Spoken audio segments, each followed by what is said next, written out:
शेवगांव तालुका में जल जीवन योजना के तहत किए जा रहे कार्यों में निष्क्रियता देखने को मिल रही है। सरकार की हर घर जल अवधारणा ग्रामीण क्षेत्रों में बोझ बनती जा रही है। जल जीवन मिशन योजना के तहत भारत सरकार ग्रामीण क्षेत्रों में परिवारों को नल कनेक्शन के माध्यम से पर्याप्त पीने का पानी उपलब्ध कराने के लिए जल जीवन मिशन योजना लागू करने जा रही है, लेकिन अहमदनगर जिले के शेवगांव तालुका में ठेकेदार निष्क्रियता दिखा रहे हैं और फर्जी तरीके से काम कर रहे हैं। ग्रामीण जल जीवन योजना अभियंता और समूह विकास अधिकारी से शिकायत कर रहे हैं। शेवगांव तालुका के चेड़े चांदगांव के ग्रामीणों ने शेवगांव के समूह विकास अधिकारी से शिकायत की है, क्योंकि शेवगांव में जल जीवन योजना के तहत किए जा रहे कार्यों में ठेकेदार ने पानी की टंकी और पाइपलाइन का फर्जी काम किया है। यह योजना की पानी का टंकी का काम पिछले 1.5 से 2 साल से चल रहा है, लेकिन काम गलत तरीके से हो रहा है। इसलिए ग्रामीणों ने वरिष्ठों से इस ओर ध्यान देने और फर्जी काम पर नजर रखने की मांग की है। साथ ही ग्रामीणों का आरोप है कि शेवगांव तालुका के अधिकांश गाँवों में चल रही सरकार के जल जीवन मिशन योजना के कमी ठेकेदारों और अधिकारियों के लिए भ्रष्टाचार का अड्डा बनती जा रही है। अहमदनगर से संवाददाता जयप्रकाश बागड़े की रिपोर्ट।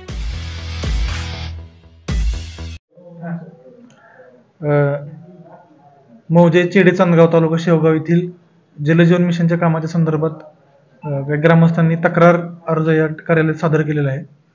तर त्या तक्रार अर्जाच्या अनुषंगाने एक टाकीचे कामासंदर्भात तक्रार आहे आणि दुसरी तक्रार आहे की त्याच्यामध्ये जे खोदकाम केलेलं आहे त्या पाईपलाईनचं ते साधारणतः 1 फुटापर्यंत केलेलं आहे। तर टाकीचं काम हे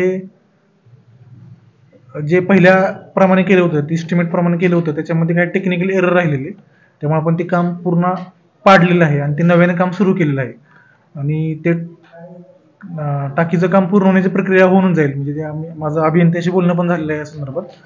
ते जे काही टाकीचं काम आहे ते ज्या एस्टिमेटला जशी मोजमाप आहेत त्या पद्धतीनं ते पूर्ण होणार आहे।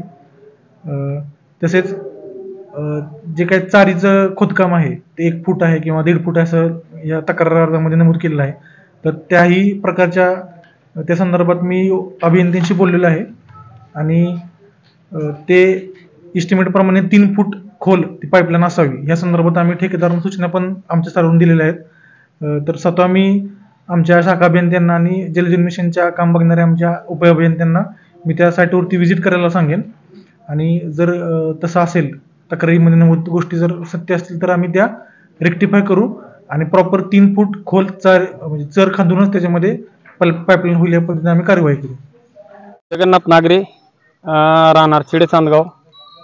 जवळपास 1.5 ते 2 वर्ष झाले आमच्या गावातल्या टाकीचं काम चालू आहे। टाकीचं काम 3ऱ्या टप्प्यात पूर्ण झालं, त्यानंतर ते काम पाडण्यात आलं। त्या जे कामगार होते, मी जाता येता त्यांना विचारायचो, का हो तुमचं काम इतके दिवस चाललंय, काम का पूर्ण होत नाही? ते म्हणले आमचं आहे ना थोडं क्रॅक गेलेलं आहे, त्याच्यामुळे आम्हाला पाडायचंय। बरं, ते पाडलं, पाडल्याच्या नंतर आता त्यांना परत एकदा विचारलं मी ते कधी चालू होणार आहे, ते म्हणले होईल। बरं ठीक आहे, चालतंय, पण मला वाटतंय 1.5 ते 2 वर्ष झालं हे काम चालू आहे। ह्या कामाकडे प्रशासनाने लक्ष घालायला पाहिजे किंवा प्रशासन म्हणजे सगळ्यालाच असं वाटतंय प्रशासनाने लक्ष, प्रशासन याचा अर्थ झोपलेलं आहे, बरोबर ना रामभाऊ? हा, प्रशासन झोपलेलं आहे, प्रशासनाने जागं व्हावं। आमच्या जलजीवनचं चेडे चांदगाव तालुका शेवगाव जिल्हा अहमदनगर ह्या चेडे चांदगावच्या जलजीवनचं चाललंय काय ही पद्धतीने बघावं।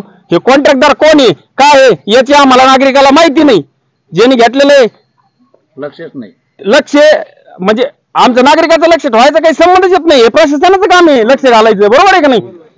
आज पाईपलाईनचं सुद्धा काम जलजीवनचीच पाईपलाईन झालेली, सगळी 1.5 फुटाच्या वर खोल पाईपलाईन नाही, 1.5 फुटावरच पाईपलाईन। कुठं जरी एखाद्याने सहज रस्त्याच्या कामाला थोडस उकराउकरी केली का पाईपलाईन लगेच उघडी पडते।